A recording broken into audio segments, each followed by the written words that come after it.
저는 김태준, 올해 47세입니다. 평범한 회사원으로 살아가며 가끔 고향을 찾는 정도의 무난한 삶을 살았죠. 부모님께서는 제가 대학에 입학할 무렵 시골에서 서울로 올라오셨고, 그 후로는 명절 때만 고향을 찾는 정도였습니다. 어머니는 5년 전에 갑작스러운 뇌출혈로 돌아가셨고, 아버지는 그 충격으로 2년 후에 세상을 떠나셨어요. 가족들의 슬픔은 이루 말할 수 없었습니다. 태준아, 올해는 부모님 산소에 좀 일찍 다녀오자. 지난번에 비가 많이 와서 걱정이야. 설 연휴를 며칠 앞둔 어느 날, 누나 김미영의 전화를 받았습니다. 평소라면 별다른 생각 없이 그러자고 했겠지만 왠지 모를 불안감이 저를 엄습했어요. 그래, 미영 누나 나도 요즘 부모님 생각이 많이 나더라고. 지난 10월에 마지막으로 방문한 부모님 묘소는 충청남도 공주시 외곽의 조용한 산자락에 있었습니다. 할아버지, 할머니 묘소도 함께 있는 우리 가족의 선산이었죠. 아버지는 돌아가시기 전에도 자주 그곳을 찾아 관리하셨다고 합니다. 설날 아침, 누나 가족과 함께 차에 올라 고향으로 향했습니다.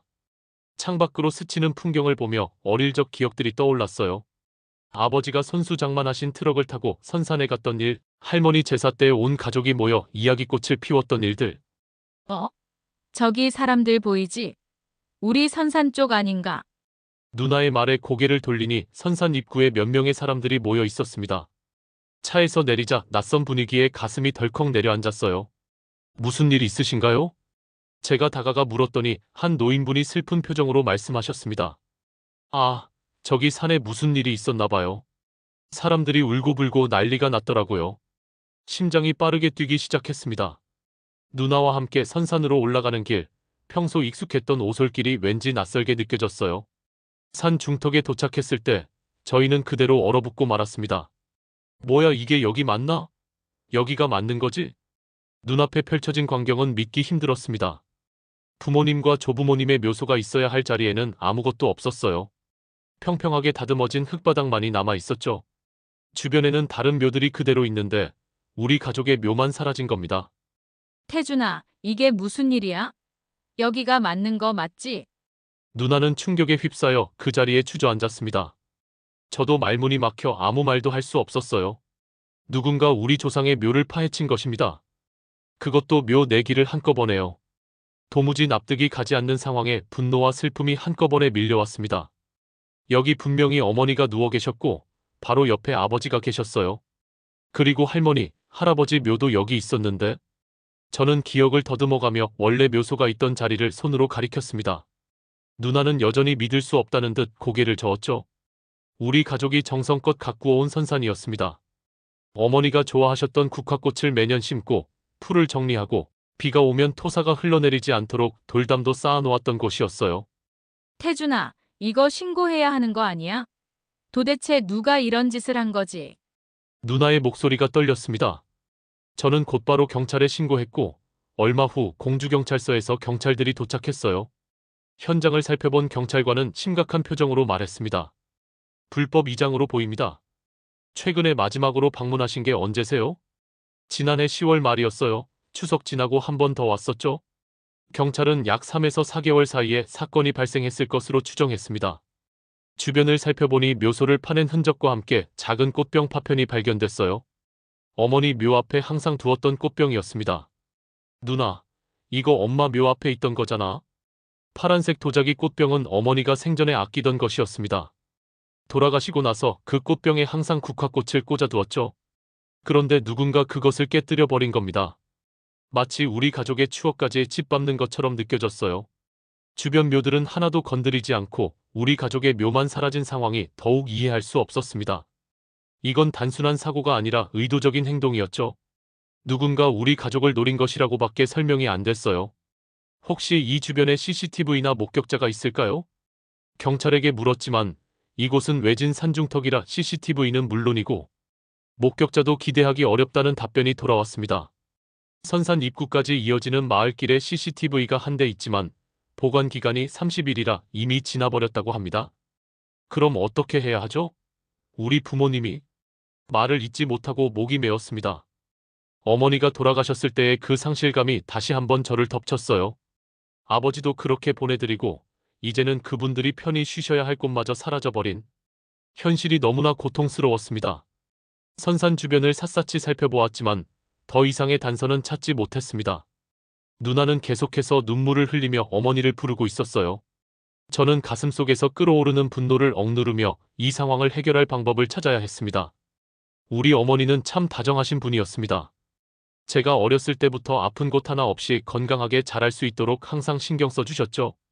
누나와 저를 키우며 시골에서 농사일까지 도맡아 하셨던 어머니의 손은 항상 거칠었지만 그 손길만큼은 세상에서 가장 따뜻했습니다. 태준이 어머니는 참 좋은 사람이었지. 마을에서도 항상 칭찬이 자자했어. 이웃 어르신의 말씀에 가슴이 더욱 아팠습니다. 어머니는 5년 전 갑작스럽게 찾아온 뇌출혈로 세상을 떠나셨어요. 건강검진에서도 아무 이상이 없었는데 어느 날 갑자기 쓰러지셨죠. 병원에 도착했을 때는 이미 의식이 없으셨고 일주일을 버티시다 결국 돌아가셨습니다. 엄마가 돌아가시고 나서 우리 아빠가 얼마나 힘들어 하셨는지 알아. 매일 밤 엄마 사진 보면서 울고. 누나의 말에 눈시울이 붉어졌습니다. 아버지는 어머니를 너무 사랑하셨어요. 어머니가 돌아가시고 나서 아버지는 마치 영혼의 반쪽을 잃은 것처럼 살아가셨습니다. 어머니의 묘소를 정성껏 돌보는 것이 아버지의 유일한 낙이었죠. 주말마다 선산에 올라 어머니 묘 주변을 깨끗이 청소하고 좋아하시던 꽃을 심고 때로는 밤늦게까지 묘소 앞에서 어머니와 대화를 나누시곤 했습니다. 아빠가 살아계셨다면 이런 일이 절대 일어나지 않았을 거야. 누나의 말에 저도 동의했습니다. 아버지께서는 선산을 매우 중요하게 여기셨고 항상 주변을 살피셨으니까요. 하지만 아버지마저 2년 전에 돌아가시고 나서는 우리가 자주 찾아갈 수 없었습니다. 서울에서의 바쁜 생활에 치여 명절에만 방문하게 된 거죠. 우리가 좀 더 자주 와봤어야 했는데 자책감이 밀려왔습니다. 어쩌면 우리가 더 자주 선산을 찾았다면 이런 일이 일어나지 않았을지도 모릅니다. 누군가 묘를 파내려고 할 때 발견할 수도 있었을 테니까요. 경찰은 주변 마을 주민들에게 수소문을 하기 시작했습니다. 우리도 함께 인근 농가를 찾아다니며 혹시 수상한 사람이나 차량을 봤는지 물어보았지만 대부분의 농가는 비어 있었어요. 겨울이라 농사철이 아니어서 사람들이 거의 살지 않았던 겁니다. 그러던 중 한 노인분을 만났습니다. 노인은 간간히 이 근처에 오신다고 했어요. 아, 최근에 누가 저 산에 자주 올라가는 걸 본 것 같기도 하고. 근데 확실히는 모르겠네. 요즘 눈도 잘 안 보여서. 그 말에 저희는 귀가 번쩍 뜨였습니다. 노인의 기억을 더 끌어내기 위해 몇 가지 질문을 더 했지만 더 명확한 답변을 얻지는 못했어요. 다만 한 가지 흥미로운 정보가 있었습니다. 그 땅 팔렸다는 소문이 있지 않았나? 몇 달 전에 그런 말이 돌던데. 땅이 팔렸다고요? 우리 땅을요? 노인의 말에 저는 깜짝 놀랐습니다. 우리 가족의 선산은 아버지의 유산으로 남겨진 것으로 누나와 제가 공동으로 상속받은 상태였어요. 팔릴 리가 없었죠. 아니, 그 옆 땅 말이야. 내 아버지 땅 옆에 있는 그 산. 노인의 설명을 듣고 저희는 서둘러 집으로 돌아왔습니다. 아버지가 남기신 서류들을 뒤져보니 우리 선산의 집원은 공주시 신풍면 382번지였어요. 그리고 바로 옆 땅은 383번지였습니다. 누나, 혹시 집에 뭐 이상한 우편물 같은 거 온 적 없어? 제 질문에 누나는 잠시 생각하더니 갑자기 기억이 난다는 듯 말했습니다. 맞다. 한 3개월 전에 부동산에서 온 편지가 있었어. 나는 광고인 줄 알고 그냥 버렸는데. 누나는 최근 택배함에 있었던 우편물 중 부동산 관련 내용이 있었다고 했습니다. 저희는 바로 해당 부동산을 찾아보기로 결정했어요. 경찰에게도 이 사실을 알렸고 함께 조사를 진행하기로 했습니다. 다음 날 아침 저희는 편지에 적힌 주소로 부동산을 찾아갔습니다. 행복부동산이라는 작은 사무실이었어요. 문을 열고 들어가자 중년의 남성이 앉아 있었습니다. 안녕하세요. 저희가 신풍면 382번지 땅 주인인데요. 최근에 저희 땅 관련해서 연락을 주셨다고 들었습니다. 부동산 중개인은 잠시 당황하는 기색을 보이더니 곧바로 말했습니다. 아, 예. 그 근처 땅이 매매되어서 혹시 관심 있으실까 해서 연락드렸던 거예요. 어떤 땅이 매매되었다는 건가요? 383번지요. 바로 옆 땅이죠. 작년 12월에 계약이 완료됐습니다.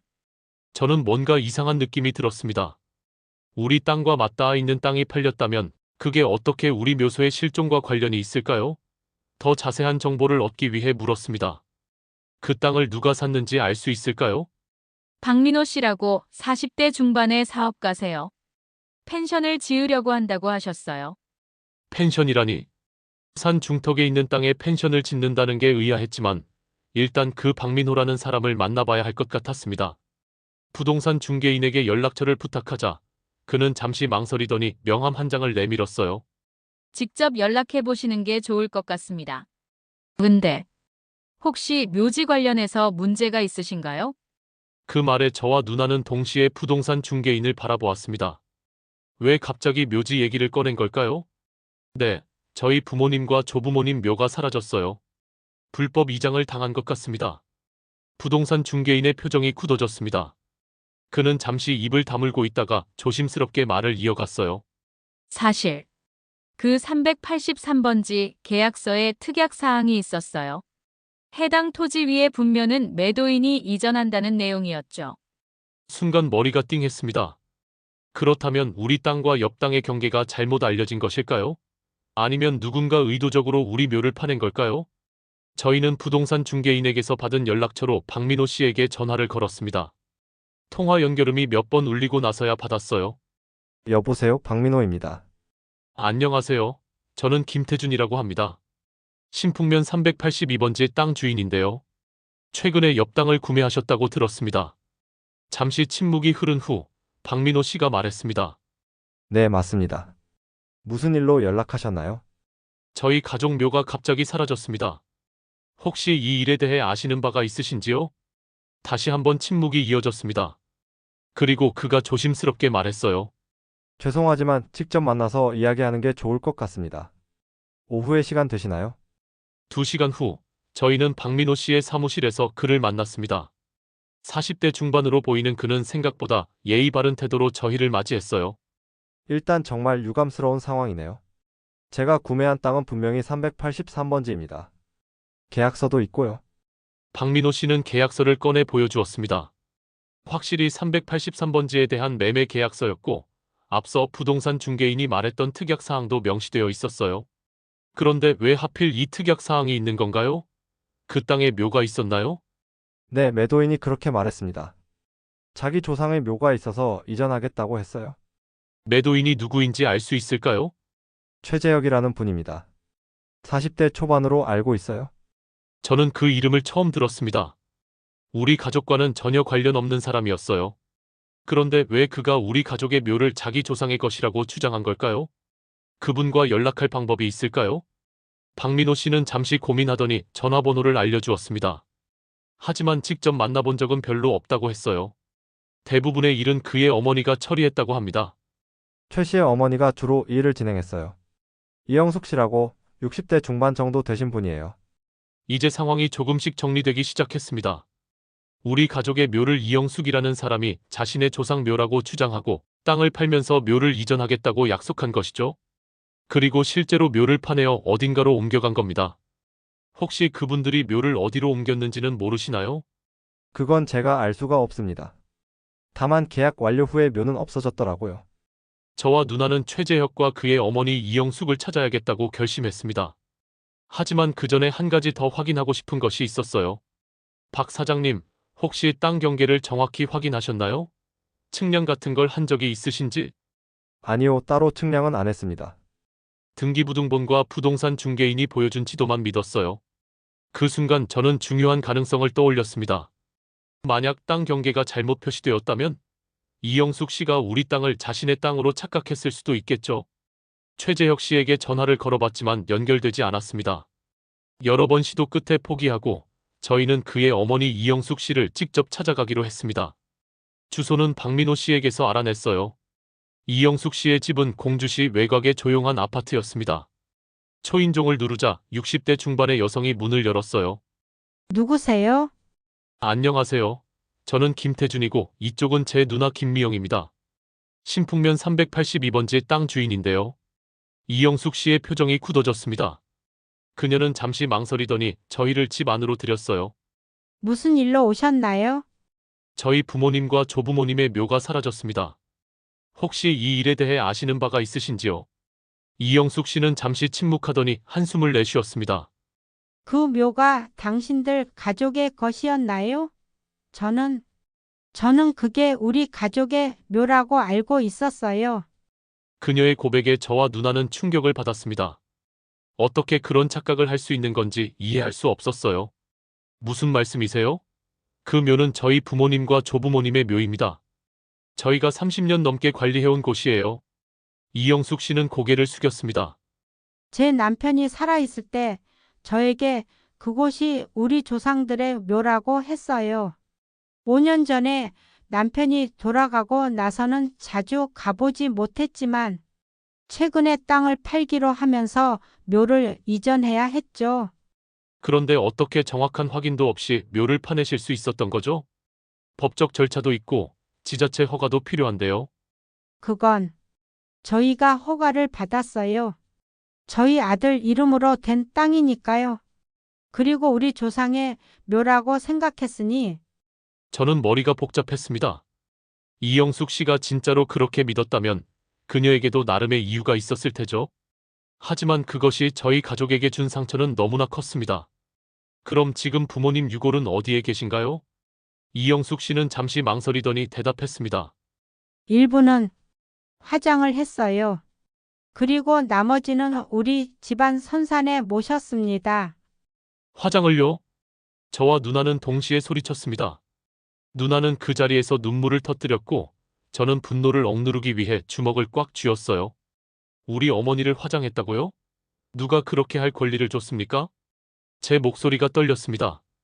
부모님은 평생 땅에 묻히는 것을 원하셨고 그래서 선산을 마련하셨는데 누군가 마음대로 화장을 했다니 도저히 받아들일 수 없었습니다. 이영숙 씨의 얼굴이 창백해졌습니다. 저는 정말 몰랐어요. 제 남편이 그곳이 우리 가족 묘라고 했기 때문에 그런데 그 사실을 확인도 안 해보셨어요? 30년 넘게 관리해온 묘가 갑자기 당신네 가족의 것이라고? 이영숙 씨는 말문이 막힌 듯 했습니다.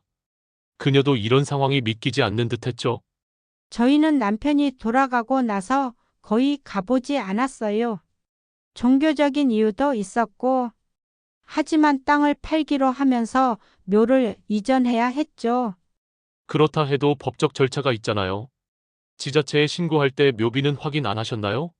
거기엔 분명히 우리 부모님 이름이 새겨져 있었을 텐데요. 이영숙 씨는 고개를 숙였습니다. 묘비가 오래되어 글씨를 알아보기 어려웠어요. 그리고 위성사진만 보고 저희 땅이라고 확신했던 것 같아요. 위성사진이라는 말에 저는 문득 생각이 났습니다. 인터넷 포털 사이트의 위성사진은 종종 실제 경계와 차이가 있다는 것을요. 이 모든 일이 단순한 오해에서 비롯된 것일까요? 지금이라도 부모님 묘를 원래대로 되돌려 놓을 수 있을까요? 이영숙 씨는 눈물을 글썽이며 고개를 저었습니다. 더 이상 들을 필요가 없었습니다. 저와 누나는 자리에서 일어났어요. 이제 법적인 조치를 취할 수밖에 없었죠. 이영숙 씨, 경찰 조사가 진행 중입니다. 저희는 법적으로 모든 조치를 취할 겁니다. 집을 나서는 길, 누나는 계속 울고 있었습니다. 저도 가슴이 무너져 내렸지만 지금은 강해져야 했어요. 부모님을 위해서라도. 경찰서로 돌아와 저희가 알게 된 사실을 모두 전했습니다. 담당 경찰관은 심각한 표정으로 이야기를 들었어요. 불법 개장으로 볼 수 있습니다. 설령 착오가 있었다 하더라도 법적 절차를 제대로 밟지 않은 것은 명백한 불법 행위죠. 경찰은 곧바로 이영숙 씨와 그녀의 아들 최재혁 씨를 소환하여 조사하겠다고 했습니다. 그리고 묘를 이전했다는 장소도 확인해 보겠다고 했죠. 다음 날 저희는 경찰과 함께 이영숙 씨가 말한 장소로 향했습니다. 그곳은 공주시에서 약 30분 거리에 있는 다른 산이었어요. 산길을 따라 올라가니 작은 묘지가 보였습니다. 저기입니다.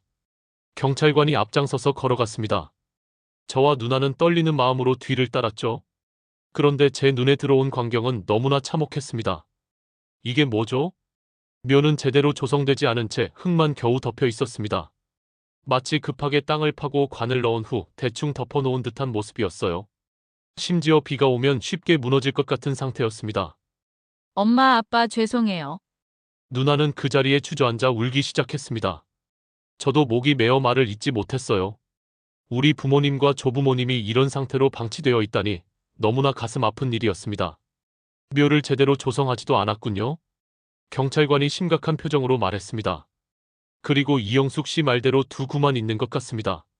나머지는 나머지 두 구는 이미 화장되었다는 말에 저는 주먹을 꽉 쥐었습니다. 아버지와 할머니의 유골이었을 겁니다. 그들의 뜻과는 전혀 상관없이 화장되어 버린 거죠. 경찰관님, 이건 정말 용서할 수 없는 일입니다.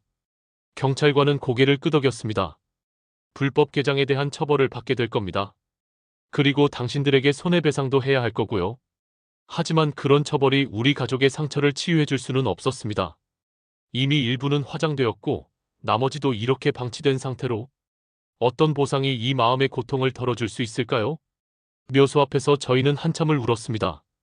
어머니와 할아버지의 묘였을 이곳, 너무나 허술하게 관리되고 있었지만 그래도 찾을 수 있어서 다행이라고 생각했어요.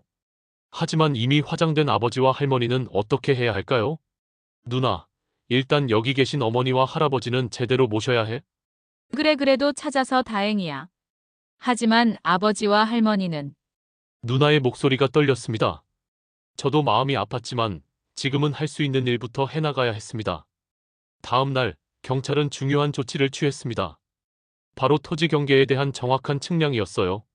우리 땅 382번지와 최재혁 씨의 땅 383번지 사이의 정확한 경계를 알기 위해서였죠. 측량사가 오늘 오후에 현장 조사를 할 겁니다. 함께 가시는 게 좋을 것 같네요. 경찰관의 말에 저희는 다시 선산으로 향했습니다. 이번에는 이영숙 씨와 그녀의 아들 최재혁 씨도 함께였어요. 최재혁 씨는 30대 후반으로 보이는 남성이었는데 매우 불편한 표정을 짓고 있었습니다. 저는 정말 몰랐습니다. 어머니가 모든 일을 처리하셨고 최재혁 씨는 계속해서 자신의 무지를 강조했습니다. 그가 진실을 말하는지는 알 수 없었지만 적어도 불편한 기색이 역력했어요. 측량사는 정확한 장비를 가지고 경계를 측정하기 시작했습니다. 모두가 숨죽이며 결과를 기다렸어요. 약 1시간 후 측량사가 결과를 알려주었습니다. 382번지와 383번지의 경계는 여기입니다. 측량사가 가리킨 선은 생각보다 훨씬 383번지 쪽으로 치우쳐 있었습니다. 즉, 우리 가족의 묘는 모두 382번지 안에 있었던 거예요. 이영숙 씨와 최재혁 씨의 땅인 383번지와는 전혀 관련이 없었던 겁니다. 그럼 묘가 있던 자리는 모두 김 씨 가족의 땅이었군요. 경찰관이 확인하자 이영숙 씨의 얼굴이 창백해졌습니다. 최재혁 씨도 당황한 기색이 역력했어요. 하지만 위성 사진에서는 분명히 이영숙 씨가 말을 이어가려 했지만 측량사가 끊었습니다. 인터넷 포털의 위성 사진은 법적 효력이 없습니다. 실제 토지 경계와는 차이가 있을 수 있어요. 정확한 경계는 측량을 통해서만 알 수 있습니다. 이제 모든 것이 명확해졌습니다. 이영숙 씨는 위성 사진만 보고 우리 땅에 있는 묘를 자신들의 땅에 있는 것으로 착각했던 겁니다. 그리고 그 착각이 이런 비극을 불러일으켰어요. 이건 정말 미안합니다. 이영숙 씨가 고개를 숙이며 말했습니다. 최재혁 씨도 뒤이어 사과했지만 이미 일어난 일은 돌이킬 수 없었어요. 미안하다는 말로 우리 부모님이 돌아오시나요? 화장된 아버지와 할머니는 어떻게 하시려고요? 제 목소리에 분노가 묻어났습니다. 이해할 수 없는 실수로 우리 가족이 이런 고통을 겪어야 한다는 것이 너무나 억울했어요. 정말 어떻게 해야 할지 모르겠습니다. 돌아가신 분들을 생각하면 너무 죄송해서 이영숙 씨의 말에 누나가 한 발짝 다가섰습니다. 우리 부모님 묘를 원래대로 복원해 주세요. 화장된 분들은 그분들의 뜻대로 다시 모셔주셔야 합니다. 이영숙 씨와 최재혁 씨는 고개를 끄덕였습니다. 그들도 이제 자신들의 잘못을 인정하고 최선을 다하겠다는 뜻이었겠죠. 경찰 조사 결과 이영숙 씨와 최재혁 씨는 실제로 위성사진의 오류로 인해 땅 경계를 오해했던 것으로 밝혀졌습니다. 인터넷 포털 사이트의 지도 서비스에서 보여주는 위성사진은 실제 토지 경계와 차이가 있을 수 있다는 사실을 그들은 몰랐던 거죠. 포털 사이트의 지도는 참고용일 뿐입니다. 법적 효력이 없어요. 토지 전문가의 설명을 들으니 이해가 되었습니다. 포털 사이트에는 실제로 지적 편집 또는 참고용이며 법적 효력은 없음이라는 고지가 있었어요. 하지만 대부분의 사람들은 이를 간과하고 위성사진만 믿고 판단하곤 합니다. 위성사진과 실제 경계는 12m까지 차이가 날 수 있습니다. 특히 산간 지역에서는 더 큰 오차가 발생할 수 있고요. 이것이 비극의 시작이었습니다. 이영숙 씨는 남편에게서 들은 이야기와 위성사진만 믿고 판단했던 겁니다. 그리고 그 판단이 우리 가족에게 돌이킬 수 없는 상처를 남겼어요. 부동산 중개인 역시 조사를 받았습니다. 그는 위성사진만 보고 토지 경계를 판단했다고 인정했어요. 저도 정확한 측량 없이 위성 사진만 믿고 판단한 점 깊이 반성합니다. 부동산 중개인의 사과가 있었지만 이미 일어난 일은 돌이킬 수 없었습니다. 우리 가족의 상처는 너무나 컸고 특히 화장된 아버지와 할머니의 유골은 어떻게 할 수도 없는 상황이었죠. 이영숙 씨는 진심 어린 사과를 했습니다. 정말 죄송합니다. 제가 좀 더 신중했어야 했는데 남편의 말만 믿고 확인도 제대로 안 했어요. 이제라도 최선을 다해 보상하겠습니다. 그녀의 사과에 저는 한숨을 내쉬었습니다. 이제 와서 미안하다는 말이 무슨 소용이 있을까요? 하지만 한편으로는 그녀도 피해자일 수 있다는 생각이 들었어요. 돌아가신 남편의 말만 믿고 행동한 것이니까요. 이제라도 어머니와 할아버지의 묘는 제대로 모셔야 합니다. 그리고 아버지와 할머니의 유골도. 최재혁 씨가 끄덕였습니다. 제가 모든 비용을 부담하겠습니다. 새로운 묘역을 마련하고 제대로 모실 수 있도록 하겠습니다. 그의 제안에 저와 누나는 서로를 바라보았습니다. 이제 우리가 결정해야 할 시간이었어요. 원래 자리에 다시 모시고 싶어요. 우리 가족의 선산이니까. 누나의 말에 저도 동의했습니다. 부모님과 조부모님은 그곳에서 편히 쉬셔야 했으니까요. 불법 개장에 대한 처벌은 불가피했습니다. 법원은 이영숙 씨와 최재혁 씨에게 벌금형을 선고했고 민사상 손해배상 책임도 인정했어요. 하지만 저희 가족에게 중요한 것은 금전적 보상이 아니라 부모님과 조부모님을 제대로 모시는 일이었습니다. 어머니와 할아버지의 유골은 원래 자리로 다시 모셨습니다. 아버지와 할머니의 화장된 유골도 함께 모실 수 있도록 작은 납골당을 만들었고요. 선산에 찾아간 날 새롭게 조성된 묘역을 보니 마음이 조금은 편안해졌습니다. 원래의 모습은 아니었지만 그래도 가족 모두가 함께 있을 수 있게 되었으니까요. 죄송합니다. 이영숙 씨는 여전히 죄책감에 시달리는 듯했습니다. 저는 그녀를 바라보며 한숨을 내쉬었어요. 이제 와서 원망해봤자 소용없습니다. 우리 부모님도 이런 상황을 원하지 않으셨을 거예요. 가족의 묘를 되찾는 과정은 쉽지 않았습니다. 법적 절차부터 새로운 묘역 조성까지 많은 시간과 노력이 필요했어요. 하지만 그 모든 과정을 거치며 한 가지 깨달은 것이 있습니다. 바로 가족의 소중함이었죠. 태준아, 이제 우리가 자주 찾아와야 해. 명절에만 오는 게 아니라 평소에도 말이야. 누나의 말에 저는 고개를 끄덕였습니다. 이번 일을 계기로 우리 가족은 더 단단해졌어요. 부모님과 조부모님에 대한 그리움과 사랑이 더욱 깊어진 것 같습니다. 선산 주변에는 이제 작은 울타리를 설치했습니다. 더 이상 이런 일이 발생하지 않도록 하기 위해서였죠. 그리고 묘비도 새롭게 세웠어요. 원래 있던 것보다 더 크고 선명하게 누구나 봐도 우리 가족의 묘임을 알 수 있도록 말입니다. 어머니, 아버지, 할머니, 할아버지. 이제 편히 쉬세요. 묘 앞에서 기도를 마치고 일어나는데 문득 하늘에서 부드러운 바람이 불어왔습니다. 마치 가족들이 모든 것을 이해하고 용서했다는 듯한 느낌이었어요. 이 사건은 저희 가족에게 큰 상처였지만 동시에 중요한 교훈도 남겼습니다. 위성사진이나 타인의 말만 믿고 중요한 결정을 내리지 말아야 한다는 것, 그리고 가족의 역사와 전통을 소중히 지켜나가야 한다는 것이죠. 이제 저희는 매달 한 번씩 선산을 찾아 관리하고 있습니다. 비가 오나 눈이 오나 가족의 묘는 언제나 깨끗하게 유지되고 있죠. 그리고 그곳에서 저는 종종 부모님과 대화를 나눕니다. 비록 이 세상에 계시지 않지만 그분들의 사랑은 여전히 저희 가족을 지켜주고 있으니까요. 앞으로는 더 자주 찾아뵐게요. 그리고 항상 기억하겠습니다. 당신들이 우리에게 주신 사랑을. 어머니가 좋아하셨던 국화꽃을 묘 앞에 놓으며 저는 마음속으로 약속했습니다. 가족의 소중함을 결코 잊지 않겠다고요. 비록 슬픈 사건이었지만 이를 통해 우리 가족은 더욱 단단해졌습니다. 그리고 언젠가 제가 이 이야기를 제 아이들에게 들려줄 때면 가족의 묘를 지키는 것이 얼마나 중요한지 꼭 알려주려고 합니다.